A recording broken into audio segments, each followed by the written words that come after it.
బీజేపీలో మెర్జింగ్ అని రకరకాల చాలా ఊహాగానాలు. అంత బలహీనుడు కాదు కేసీఆర్. అది బిడ్డను బయటికి తీసుకురావడానికి పార్టీని తాకట్టు పెట్టే అంత అటువంటి మనిషి కాదు ఆయన. జలదృశ్యంలో ఉద్యమాన్ని ప్రారంభించినాడు కారు చీకట్లు, అనేకమైనటువంటి అపనమ్మక స్థితి, పరిహాసాలు, జోకులు, మగలో పుట్టింది పుబ్బలో పోతుందని ఒకడు, 6 నెలల తర్వాత అడ్రస్సే ఉండదని మరొకడు, నానా రకాల అవహేళనలు మనం చూసినాం.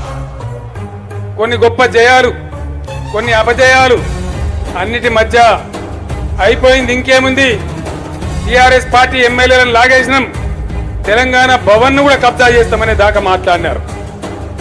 ఆనాడు నేను తెలంగాణ ప్రజానీకానికి ఒకటే మాట చెప్పా, ఎట్టి పరిస్థితులలో నా జీవిత లక్ష్యంగా తెలంగాణ రాష్ట్ర సాధన పెట్టుకొని బయలుదేరుతున్నా. 600 పిడుగులు పడ్డా, ఏది ఏమైనా సరే లక్ష్యం వీడా మార్గం వదలా అని చెప్పినా, ఒకవేళ ఉద్యమ పందా మారిస్తే నా లక్ష్యం నుంచి పక్కకు వైదొలిగితే నన్ను రాళ్లతోని కొట్టి చంపండి అని నేను చెప్పిన. బిడ్డ జైలు పోకుండా ఆపుకోవాలనుకుంటే ఆ రోజే బీజేపీకి సరెండర్ అయ్యేవాడు. ఆయన తన మీద తానే విజయాన్ని నమోదు చేసుకోవాలనుకుంటాడు. తన వైఫల్యాన్ని తను గెలిచి చూపెట్టాలనుకుంటాడు. మళ్ళీ ఎక్కడైతే ఫెయిల్ అయ్యిందో అక్కడనే ఆయన పట్టుదల నాకు తెలుసు.